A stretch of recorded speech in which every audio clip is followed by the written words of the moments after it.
Так мы мечтали бы, чтобы именно узбекские люди с семьями приезжали в Беларусь, поселились здесь, получили помощь здравоохранения, если нужно образование, и развивались. Belarusning yerlarini ko'rib, o'tlari ko'p, resurs borligini ko'rib, keyin chorvachilik boshlab olganmiz. Endi o'zingizlar bilasizlar, Lukashenko juda qishloq xo'jaligini yaxshi ko'radi, o'zi yuradi o'sha qishloq xo'jaliklarda ham. Eng zo'ri shu millatchilik yo'q. Hammani bir xil ko'rib, maktabda ham o'zlarini bolalariga qanaqa muomala qilsa, shunaqa muomala qilib, hamma nimalardan foydalanishga, lyotalardan foydalanishga ruxsat berishadi. Militsiyani muomalasi ham umuman endi Rossiyaga borganlardan 180 gradusga farq qiladi-da. Militsiya bironta qonunni buzmasangiz oldingizga kelmaydi. Assalomu alaykum hurmatli vatandoshlar. Xabarlar bo'lsa kerak, oxirgi paytlarda Belorussiya Respublikasi prezidenti Aleksandr Lukashenko mana bu yilda o'zida 2-marta mana shu O'zbekiston fuqarolarini oilalari bilan birga Belarusga taklif qildi. Ya'ni O'zbekistondan kelinglar, ishlanglar, biz xursand bo'lamiz degan gaplarni aytdi. В Узбекистане воды не хватает. Да и земли желательно, чтобы побольше было. Ну, у нас в Беларуси это есть. Не хватает порой рабочих рук. Так мы мечтали бы, чтобы именно узбекские люди с семьями приезжали в Беларусь, поселились здесь, получили помощь здравоохранения, если нужно образование, и развивались. Нам это очень нужно для того, чтобы не пустела земля белорусская. Давайте будем вместе работать. Белорусы очень хорошо относятся к узбекам, очень хорошо. Так же, как узбекистанские граждане относятся к белорусам. Надо это использовать. Давайте будем двигаться навстречу друг другу. Воля президентов есть, поддержка есть, надо действовать. Действовать быстро. Опоздаем, кто-то придет другой. Va shuning uchun mana bizga ham vatandoshlarimizga qiziq bo'lyapti. Belarusda ishlash qanaqa o'zi? Shartlari qanaqa, talablari qanaqa, qancha daromad qilsa bo'ladi? Albatta bu narsalar biz bilan qiziqdik va albatta u yerdagi O'zbekistonlarni izlab topdik va biz bugun sizlarga Belarusda uzoq yillardan beri ishlayib turgan vatandoshimiz Madanov Sanjar aka bilan suhbatni havola qilamiz. U kishi uzoq yillardan beri u yerda ishlab, o'zlarining firmalari bor ekan va mana shu o'zlaridagi vaziyatni aytib beradi va bizga umuman olganda Belarusda ishlash tartiblari, shartlari, u yerdagi xarajatlar, daromadlar haqida ma'lumot berdilar. Marhamat, sizlar bilan birga tomosha qilamiz.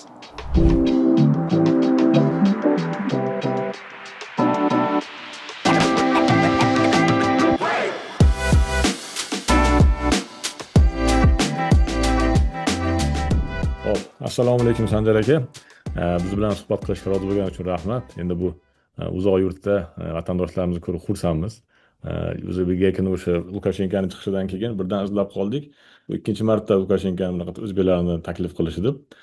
Shuning uchun mana yaxshi ham bir sizni Instagramda kanalingiz bor ekan. Biz bolalar ko'rib tashlagandi, shunga shaxsiyga yozib sizga chiqdik. Rahmat rozi bo'lganingiz uchun. Endi umuman olgan Sanjar aka, mana siz Belarusda ekansiz. Suhbatni boshlashdan oldin o'zingiz haqingizda ozgina qisqa ma'lumot bersangiz, qayerdansiz, u yerdan Belarusga qachon borib qolgansiz, u yerda nima ish bilan shug'ullanasiz, shular haqida qisqacha ma'lumot bersangiz. Assalomu alaykum. Botir aka, savollaringiz yaxshimi? Xullas, biz men o'zim Namangan viloyati Pop tumanidanman. Chorkesar degan qishloq bor. SSR paytidan bizda o'sha echkichilik rivojlangan bo'lgan bizning qishloqda. Ota-bobolarimiz echki boqib, uni junini qayta ishlab Rossiya, Ukraina, Belorussiya butun davlatlarda, shu chet davlatlarda sotib yurishgan qadimdan. Shu avloddan avlodga o'tib, biz ham o'sha ro'mol sotardik. O'sha paytlarda hamma davlatlarni kezib, oxiri shu Belarusda to'xtab qolganmiz. Belarusga kelib o'sha birinchi ro'mol sotganmiz, keyin bizda O'zbekistonda xabaringiz bor, tekstil rivojlanishni boshlagan. Tekstil sotishga o'tganmiz. O'sha tekstil sotib yurgan paytlarimizda men bu Belarusning yerlarini ko'rib, o'sha o'tlari ko'p, resurs borligini ko'rib, keyin chorvachilik boshlab olganmiz. Bundan bir 5 yil oldin bu yerda bitta ferma sotib olib, shu qo'y boqishni boshlaganmiz. Hozirgi kunda faqat qo'y boqib mana shu ishlar bilan shug'ullanib yuribmiz-da. Birinchi marta nechinchi yil borgansiz Belarusga? Birinchi marta 2015-yil. 2015-yil. Yaxshi. Demak, hozir o'sha yerda fermerlik bilan shug'ullanasiz asosan ishingiz. Hozir основной ish fermerlikka o'tganman. Bu Instagramdagi kanalda nima bo'lib boshdingiz? Ancha odam yig'ib qo'yibsiz. Instagramda shu qo'ylarni ko'rsatib, shu nima qilib yurardim. Keyin odamlardan taklif ko'payib, uni so'rashdi, buni so'rashdi, zaprosga qarab javob berib turdim.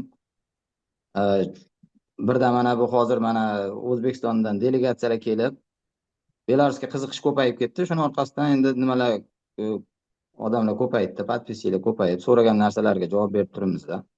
Ha, yaxshi, barakasini bersin. Bu yerda o'zi hozir Minskdamisiz yo boshqa joydamisiz? Minskdaman o'zim Minskda yashayman, lekin Minskdan 100 kilometr joyda o'sha fermamiz joylashgan. Mhm. Bu yerda bir o'rmonli nima joy bo'lsa kerak-da, anaqa bir yaylovlari bor joy bo'lsa kerak. Qishloqda endi o'rmon nima tashlandiq joylarda endi hamma tashlab ketgan joylarda ko'proq fermalar. Mhm. Shaharga yaqin joylarda endi o'zlari ham shug'ullanishadi. Fermada nechta endi bu nimalar, hayvonlar nechtadan? Nima bor, qo'y bormi, boshqa bormi? Qo'y boqamiz, 1000tadan oshiq qo'yimiz borda. Qo'ylar, mizdosh qo'y. Odamlar nechta odam ishlaydi qo'lingizda fermada? U o'zimizdan 3 ta o'zbekistonlik akalarimiz ishlaydi. Hmm. Bu yoqdan buxgalterimiz bor. O'zim shu hammamiz 5 kishimizda bitta fermada. Endi bu Aleksandr Lukashenkoni mana bu yil adashmasam martda birinchi marta chiqish bo'lgan edi. Mana yaqinda yana bir chiqish bo'ldi. Yana o'zbekistonliklar hattoki oilasi bilan kelsin degan bir taklif aytyapti. Endi Rossiyada ko'pchilik biznikilar Rossiyada ishlaydi. Rossiyadagi vaziyatni bilyapsiz, oilasini olib kelmasin, yaqinlarini olib kelmasin degan gaplar bo'lyapti. Buni fonida juda ham bir odamlarga bir qiziqarli bo'lyapti-da. Bu nima sababdan bu nima Belarusiyani hukumati bunaqangi o'zbeklarni chaqirib qoldi? Endi o'zinglar bilasizlar, Lukashenko juda nima qishloq xo'jaligini yaxshi ko'radi, o'zi yuradi o'sha qishloq xo'jaliklarda ham. Bu narsa boshlanishi Gomen oblastida bitta kolxozga borganda, o'sha nimani kolxozni direktori o'zbeklar kelib, ishlar yaxshi bo'lib ketgani haqida aytadi. O'zbeklar nima disiplina bilan ishlaydi, ertalab vaqtli turib kechgacha ishlaydi, ishini yaxshi qiladi degandan keyin qolgan bizni o'zimizni Belarusda ham ishlashga harakat qilib qoldi, bulardan konkurentsiyalashib degandan keyin o'sha nima zaявленияni qildida, mana o'zbeklarga o'xshagan odamlar kerak bizga, kelib bemalol ishlashsin dedi. O'shandan keyin уже nimalar boshlanib ketdi. Endi oilaviy kelishga nima qiladigan bo'lsak, bizda juda ham ko'pchilik oilasi bilan yashaydi. Bu odam biladigan ko'pchilik. Masalan, o'zim ham oilam bilan kelganman. Maktablarida o'qishadi bolalarimiz.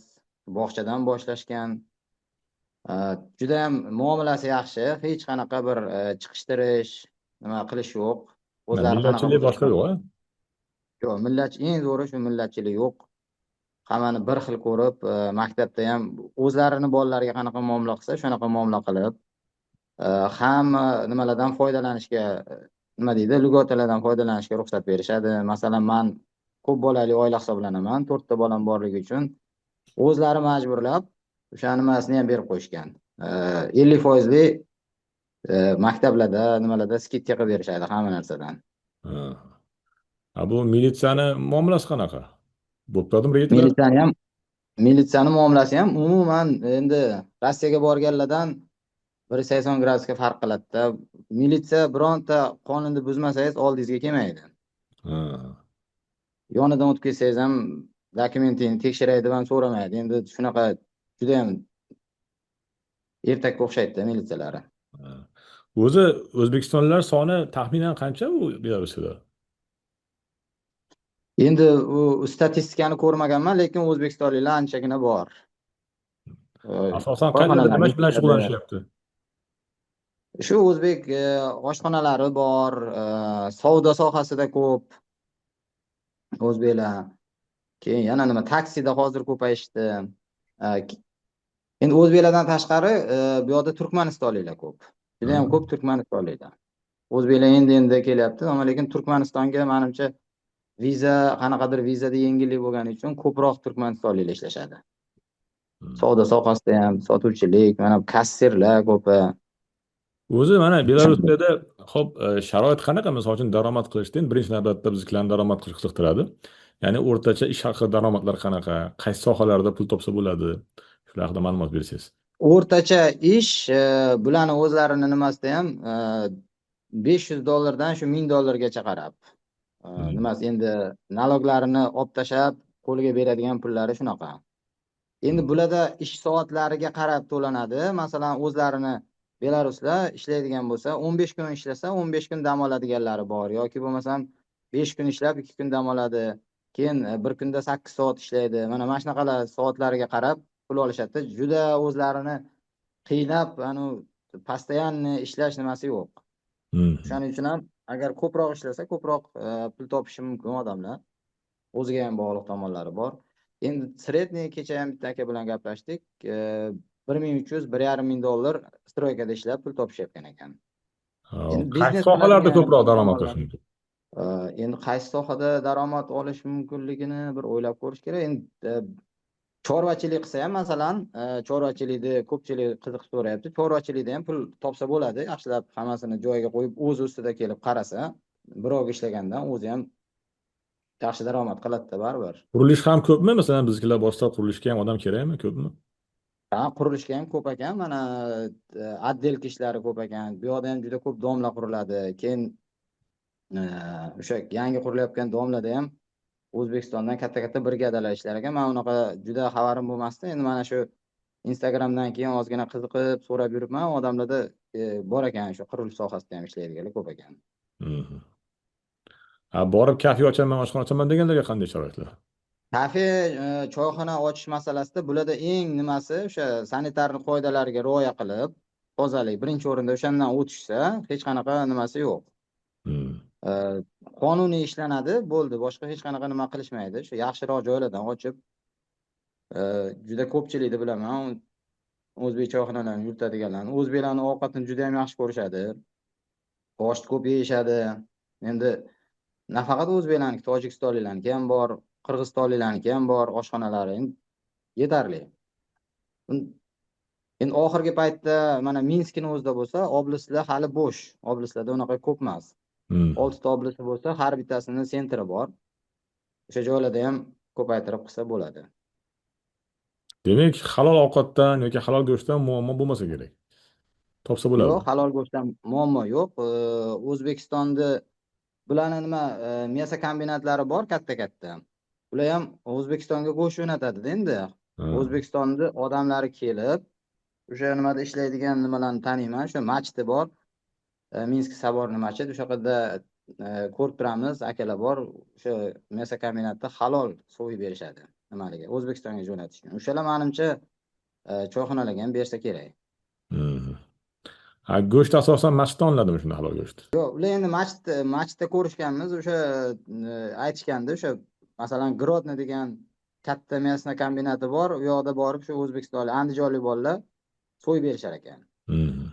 Endi o'zim bormaganman. O'sha O'zbekistonga jo'natadigan mollarni so'yamiz deyishgandi. Aytmoqchimanki, misol uchun o'sha ishlayib turgan vatandoshimiz biror joyda halol go'sht olaman desa, oddiy magazinlarda bo'lmasa kerak halol go'sht. Bor. O'sha Kamarovka degan joyda menimcha turklar ochganmikin, halol magazin bor, go'sht sotadigan. Undan tashqari bozorning ichida menimcha bitta Chusli akamizni ham nimasi bor. Demak, ancha-muncha bor, topsa bo'lar ekanda. Ha, bo'ladi. Endi O'zbekiston bilan bilishim bo'yicha Belarus o'rtasida viza yo'q. O'sha bilet olib Rossiyaga o'xshab borsa bo'laveradi. Endi masalan, biletdan kelgan odam qancha vaqt yurishi mumkin O'zbekiston fuqarosi? Ishlashga nima hujjatlar talab qilinadi?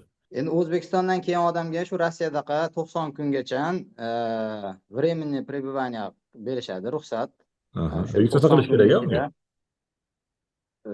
Nima qilish kerak? Registratsiya qilish kerakmi? Registratsiya onlayn qilsa bo'ladi. Birinchi O'zbekistondan to'g'ridan-to'g'ri uchib kelgan odamlarga tekinga onlayn e-pastoga degan nimasi bor, kirib o'sha danlalarni kiritib, faqat o'sha kvartira qayerda yashashini ko'rsatib, 3 oyga registratsiya qilsa bo'ladi, 1 yilda bir marta. Agar Rossiyadan kirib keladiganlar bo'lsa, ular to'g'ridan-to'g'ri migratsiyaga borib, bir baza o'sha $15 pul to'lab, yoki 1 oyga yoki 3 oyga endi migratsiya bo'limlari o'zi xohlagan joyda qanchaga ruxsat berishni o'zlari hal qiladi. O'sha 3 oyda ichida aylanib ko'rib, nima ish qilishni bilib, yoki qanaqadir bizda nima deydi, kunbay ishlar bilan, qanaqadir ishlar bilan shug'ullansa bo'ladi. Endi biron joyda ushlanib qolishsa, unda endi o'zlari o'sha ish ustida ushlansa, keyin shunaqa holatlari ham bo'lgan, ish tarafga beradi, ogohlantiradi. Bittada sirazi deport qilib yuboradigan nimasi yo'q, yomon emas, lekin tushuntiradi, mana bunaqa qonunda to'g'rilab mana bu ishlarni qilishing kerak deb. Rasmiy ishlash uchun nima hujjat kerak o'zbekistonlikka? Rasmiy ishlash uchun birinchi o'sha ish beruvchi bilan to'g'ridan to'g'ri turdovoy dogovor tuziladi, shartnoma. Aha. O'sha shartnoma bilan keyin o'sha shartnoma tuzilgandan keyin migratsiya bo'limiga borib, pasport perevodi, keyin yashaydigan joyi aniq bo'lishi kerak. O'sha joy bilan ham dogovor, ofitsialniy dogovor bo'lishi kerak bo'ladi. O'sha dogovor shu 3 ta hujjatni olib borib, 3 ta bazaviy nimasini to'lab, 1 yilga nima topshiriladi. Ular 15 kun ko'rib chiqib, временный проживание deyiladi. 15 kun ko'rib chiqadida, keyin ruxsat bersa, o'sha 1 yilga pasportiga stiker yopishtirib beradi. Demak, shu hujjat o'sha ishlashga ruxsatnoma bo'ladi endi, tushunishim bo'yicha.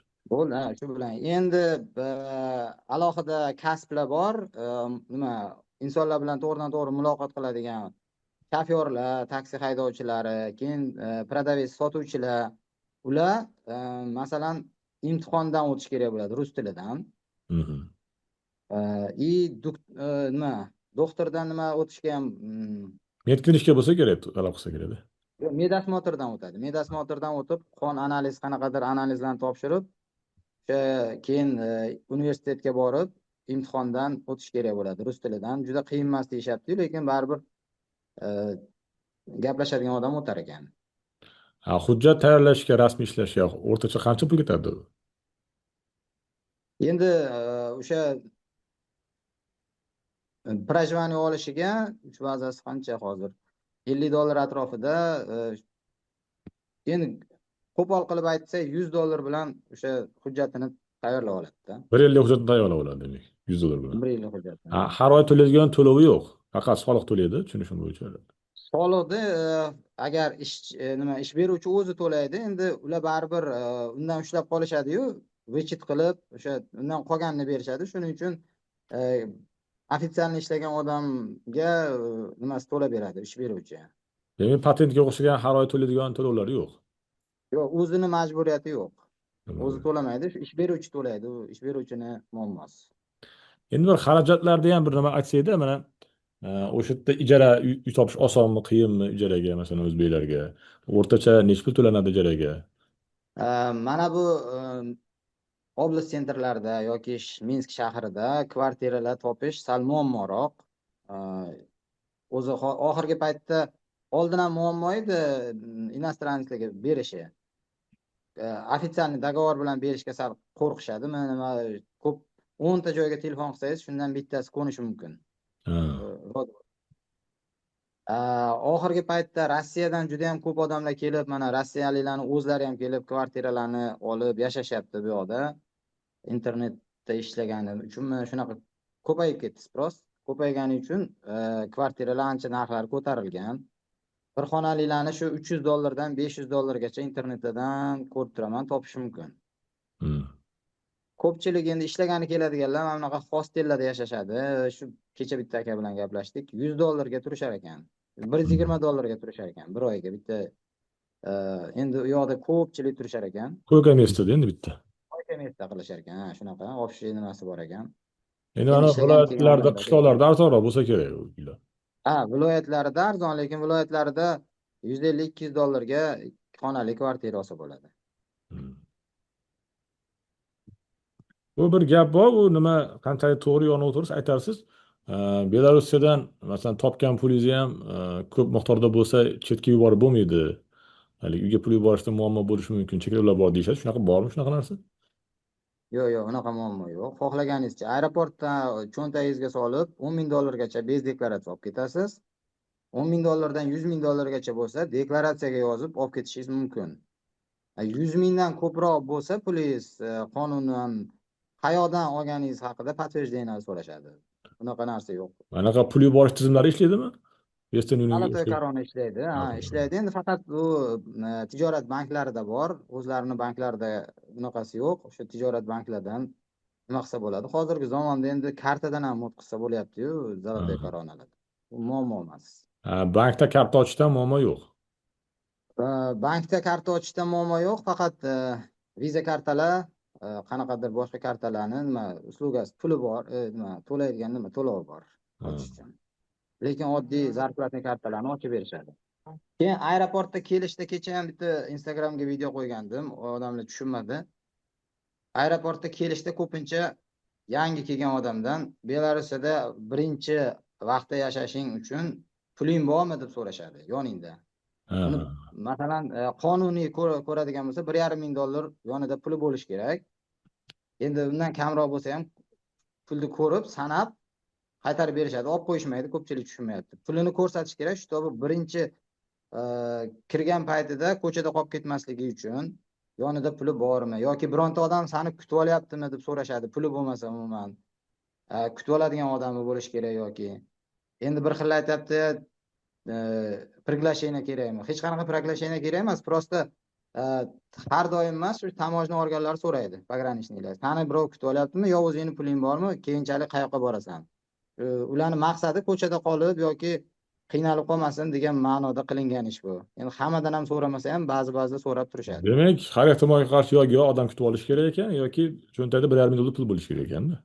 Odam kutib olmagan taqdirda ham birontasini nomerini olib, o'sha Belarusiyani nomerini olib, o'sha o'ziga yozib olsa, kelganda masalan shunaqa holatga tushganda telefon qilib, o'sha odam bilan oldindan kelishib qo'yib, ular pogranichniklar telefon qiladi-da, "Sen kutib olyapsanmi shu odamni?" deb, "Sen oldinga kelyaptim" deb so'raydi. So'raganda подтверждение bersa, bo'ldi, indamay chiqarib yuboradi. Bo'lmasam qaytarib yuborish holatlari bor. Hech kim kutib olmagan, puli yo'q odamlarni ko'pincha shunaqa holat bo'lgan, qaytarib yuboradi. Mana shu narsani ham zametkaga olib qo'yishsa, birinchi kelyapganlar.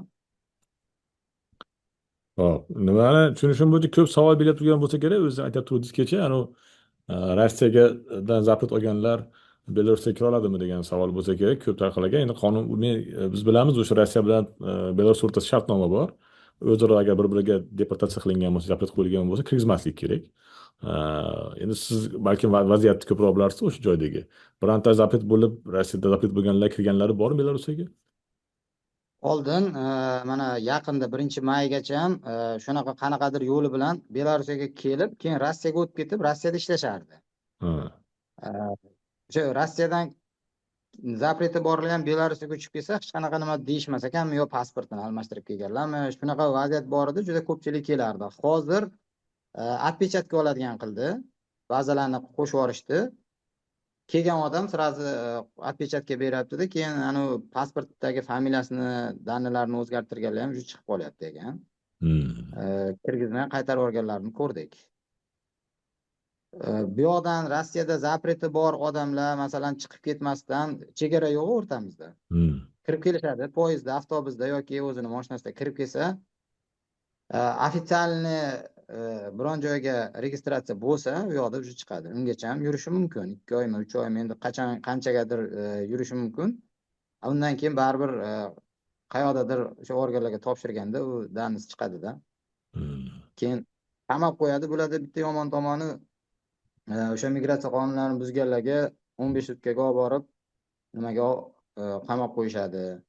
Keyin o'sha biletini olib keyin jo'natishadi. Mana shunaqa holatlarga tushib qolmaslik kerak-da. Yana umuman olganda Belarusiyani o'zbeklar uchun nima bir yaxshi va nima yomon tomonlari bor? Nimalarga e'tibor berish kerak? Yaxshi tomoni shu muomala yaxshi, aholisi, odamlari juda ham normal, toza, hammasi yaxshi muomala qilishadi.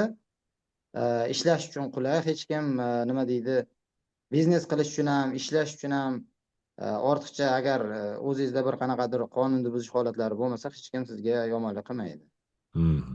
Endi yomon tomoni qonunni bilmaydigan odamlar sal qonunni tushunsa kelish kerak-da. Bu yoqqa qonunni tushunmasdan ko'p ish qiladiganlar bor. Keyin uni oxiri shu qamoq bilan tugaydi. Bu yoqda endi qonunni bilmaslik nimadan o'zbekchasiga qanaqa?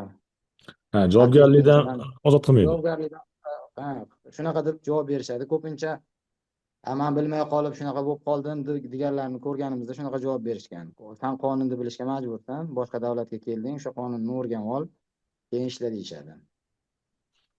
Bu urush ta'siri bo'lib, iqtisodiy tomondan yoki boshqa bir ta'siri bo'lmayaptimi Belarusga? Endi qaysidir ma'noda bor. Endi bular ham Rossiyaga bog'liq. ekonomikasi. Ko'p narsani Rossiyaga sotishadi, eksportda основной Rossiya. Endi o'sha tomondan sal kamaygan baribir nima ishlashlari, endi davlat ishlarida ishlaydiganlarga u stabilni baribir. Bularda ko'proq zavod, fabrikalarda ishlashadi, o'zlari nimalari. Ular doim o'sha oyligini olishadi stabil. Ha, bu Belarusiyada yana biz o'zbek blogerlar bormi? Biron bir qonunlarni tushuntiryapti turgan o'zbek tilida odamlarga ma'lumot berayotgan odamlar bormi? O'zbek blogerlari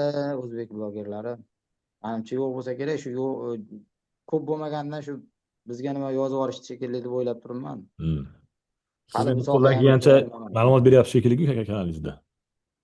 shunaqa bo'lyapti. Keyin bitta akamiz bor, o'sha ancha yildan beri ham yashaydi, ular ham shu restoran sohasida ishlaydi, ular ham berib turibdi. Hmm. Ha, biz ham o'sha Blogerlar menimcha berib tursak bo'lar ekanda, o'zbeklar ko'payib qolsa biz ham o'sha Belarus haqida ham ma'lumotlar berib, siz asosiy ma'lumotlarni masalan o'sha bilish kerak bo'lgan chegaradan o'tishda boshqani berib tursak bo'lar ekan bir hamkorlikda odamlarga ma'lumot. Chunki ko'pchilik bilmaydi, ko'pchilikka yangilik endi bu Belarusga ko'pchilik bormagan, xabari yo'q. Odam kam deydi, mana biz bir do'stimiz borib o'sha yerda Belarusiyada ancha muncha o'sha ferma qildi shekilli, qo'ylarni olib sotib olib boshqa qildi. Ishlatgan odam yo'q deydi. Ya'ni o'zimiznikidan olib kelishga majbur bo'lyapmiz dedi. Odam kam deydi bu yerda ishlagani deydi. o'zlarida ahvoli kam. Aha. U oilaviy borganlarga mana maktab masalasini, maktabda o'qituvchi sifati qanaqa, keyin masalan bir xudo ko'rsatmasin kasal bo'lsa o'sha poliklinikaga borish boshqa degan tibbiyotni sifati qanaqa? Endi maktab masalasida o'qitish juda ham zo'r maktablarida. Birinchi, ikkinchi sinflarda даже maktabda obedda uxlatib, undan keyin yana prodlyonka deydi, soat 5-6 gacha o'qitishadi-da. O'qish Maktablarda rus tilida bo'lsa kerak. rus tili, keyin ozgina belarus tilidan ham dars berishadi, lekin основной o'qitish rus tilidan. O'qituvchilari yaxshi, endi bolalar har doim rozi, yaxshi o'qiymiz deyishadi, o'qitadi, yaxshi muomala qiladi deyishadi. Yana nimasi bor? Bog'chalari ham, bog'chaga ham borgan bolalarimiz bog'chalarda ham yaxshi qarashadi. Unaqa yomon nimasi yo'q. Bu bog'chaga, maktabga joylashda qiyinchilik yo'qmi? Bog'chaga agar o'sha siz yashayotgan joyda bog'chaga joy bo'lsa, hech qanaqa muammosi yo'q. Agar joy bo'lmasa, очередьga qo'yib qo'yishadi, очередь kelganda boriladi. 3 yoshdan keyin olishadi bog'chaga. Maktabga hamma joyda olishadi. Даже biz bir ikkita joyga ko'chib o'tganimizda ham, boshqa joyga borganimizda ham bemalol olishgan. Maktabdan muammo yo'q. Hamma joyda oladi. Endi meditsina sohasida bo'ladigan bo'lsa, meditsina ishlayotganlarga pulli xizmat ko'rsatiladi. Qanaqadir nimalari bo'lsa, ekstern holatlarda masalan biron joy odam ekstern og'rib qolsa, skori chaqirsa, olib borib davolab qo'yishlari bepul. Ekstern holatlarda ko'p shunaqa holat o'zimizda ham bo'lgan. Olib borishadi, eksternni yotqizib, ko'rib, sразу analizdan olib, meditsina sifati ham yomon emas. O'zbekistondaqada endi. Biznikilar borib, misol uchun kichkina bo'lsa ham tadbirkorlik bilan shug'ullanaman desa, qandaydir davlat tomonidan yoki bir xalqli insonlar tomonidan bir cheklovlar, bosimlar, muammolar yo'qmi? Yo'q, biznes qilishga hech qanaqa bosim yo'q, faqat o'sha bularni soliq sistemasi yaxshi ishlaydi. Hamma aytilgan, ularda tekshiruvlar ham даже soliqda shtraf qilish uchun jarima qilish uchun kelishmaydida, monitoring qilib kelishib, 1 oy muhlat beradi. Mana qilgan mana shu narsalarni to'g'rilab qo'ying deyshadi. Masalan, bizda firmamizga ham kelishadi tekshiruv bilan. Mana bu joying noto'g'ri. Mana senga 1 oy muhlat, shuning ichida to'g'rilab, keyin bizga xat yubor yoki rasm qo'yib yubor deyshadi. Shuni to'g'rilab jo'natamiz, hammasi yaxshi. Bilmagan joyini bir marta o'rgatishadi. Agar bir martada to'g'rilamasangiz, keyingi safarda ishtirok qiladi. Yoki o'sha boshqa choralarni ko'radi. Hamma sohasida ham shunaqa. Soliqlar yuqori emasmi soliqlarning nimasi? Soliqlari 2 xil soliq sistemasi bor. Bittasi uprashonniy deydi. Оборотdan 6% to'lanadi. Qancha savdo qilsa, o'shandan 6% Rossiyaga o'xshagan ekan. Rossiyaga o'xshagan. Ikkinchisi NDSli solig'i bor. Foydadan 20% to'lanadi. O'sha hamma narsa NDS bilan sotiladi, NDS bilan olinadi, vechitlar qilib, rasxodlar ayirib tashab, o'sha foyda qancha foyda ko'rsangiz, shundan 20% soliq to'laysiz.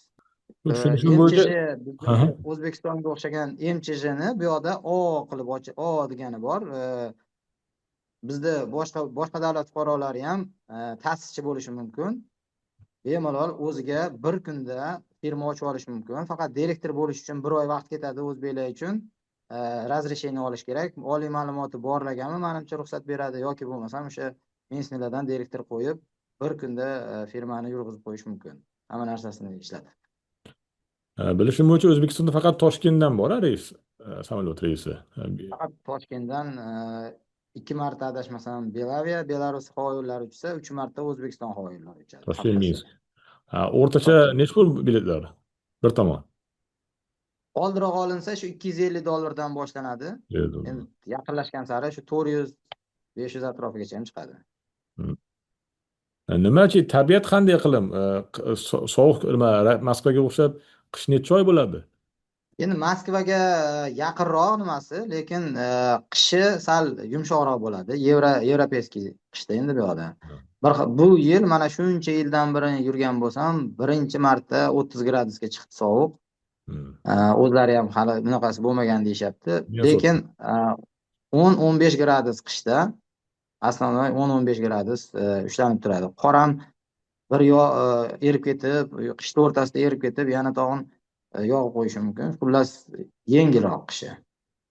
Shunda qish qancha vaqt davom etadi? Necha oy davom etadi? 5 oymi, 6 oymi yoki kamroqmi?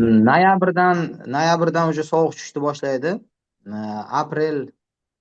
Aprelgacha shu sovuq ushlanib turadi-da. Endi hozir juda yaxshi vaqt ekanda, issiqqina vaqt ekan hozir. Hozir ham mana 19-20 gradus nima kunduz kuni yomg'irlar ko'p yog'adi. Yaxshi vaqt ekan hozir. Boradigan vaqt ekanda o'zi. Boradigan payt. Sardor aka, rahmat katta, salomat bo'ling. Vatandoshlarimizga shunaqa foydali ma'lumot yetkazishda davom eting aka. Ishlaringizga baraka bersin Alloh. Biz bilan hamkorlik qilsangiz Xudo xohlasa biz ham xursand bo'lamiz. Bundan keyin ham yana qo'shimcha efirlarimizda ko'rsak yaxshi bo'ladi. Salomat bo'ling, ishlaringizga omad. Rahmat katta. Rahmat, charchamaysizlar ham. Rahmat, sog' bo'ling. Sog' bo'ling.